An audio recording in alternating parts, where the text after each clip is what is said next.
All right, the fight for 15, Vice President Joe Biden joining New York's governor to make the case for $15 minimum wage.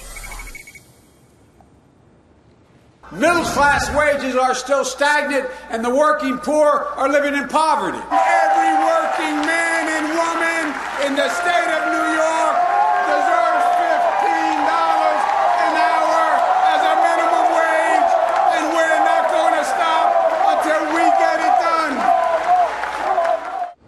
That's Andrew Cuomo. I almost made that mistake earlier today. Here now is Jamie Richardson, the vice president of White Castle. We've got a lot of issues to get to before we taste some of this delicious food. Let me ask you.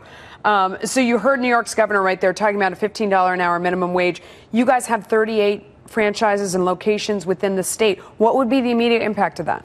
It would be devastating. And what we know is the immediate impact is happening right now, because if you're a fan of representative democracy, you're not going to like what the governor did today. He picked fast food and with one wage board set that wage at $15 over the next 3 years here in New York City. So okay, that's already happened. But tell me on a practical basis what that means, because they always say, oh, you have tons of profits. Right. You're a rich guy. You can afford to pay the working class and the working people in your restaurants. What does it mean for the price of one of these? Well, anytime you raise your key input cost 71%, it means we're going to have to consider price increases. 22% of fast food restaurants in New York are concerned they're going to have to close because of this. This is a 71% increase in one of the key costs, one of the key investments we make, which is our people. What is your pricing leverage like right now? I mean, could you raise the price, or do you think that what you'll have to do realistically is cut hours?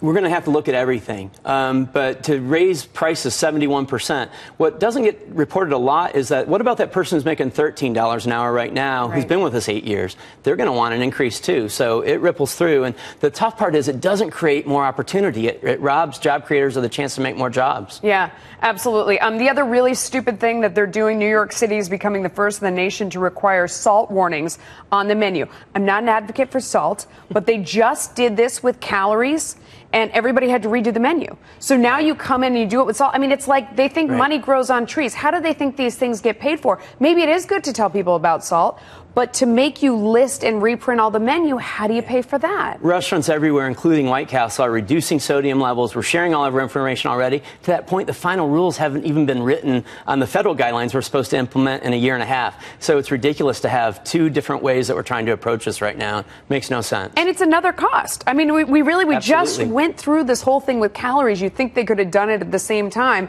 I mean, who do they think is going to pay for that? It's just crazy. Let me ask you about these delicious sandwiches we have right here. White Castle is known for the burgers, but you are doing my favorite thing in the world. This is my secret pleasure. You're having breakfast for dinner here. Here, look at this. I can't take a bite because I'm still talking, but I'm going to the second the camera's off me.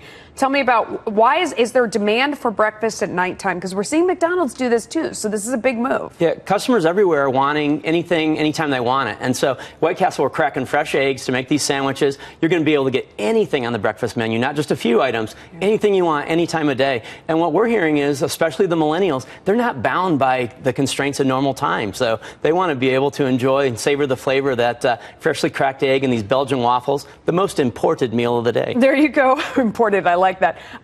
You know, for franchisees, this is a tough thing because you're talking about having more menu items available through the day. That was one of the complaints with McDonald's, is they thought that part of the reason why they weren't hitting the profit targets they wanted to was just too many choices. Having to have all that prepared and simplifying the menu was better for shareholders. You think this is a good financial decision? You know, absolutely. As a family-owned business that's been around for 95 years, we listen to our customers and our team members. We have the best team members in the business that make this possible. More than 1 in 4 have been with us 10 years or more. But the big thing is that we've been working on it 2 years. Yeah. So we launched it today. It's official. You can get anything you want on the White Castle menu anytime, including a burger for breakfast if you prefer. Can I have the folded egg with the cheese and bacon on the waffle? Look at this. You can. That's the freshly cracked egg, a Belgian waffle, a little bacon for David, oh, no, I've got to read. Darn it. Okay, come on, let's get through this. Read quickly so I can eat this.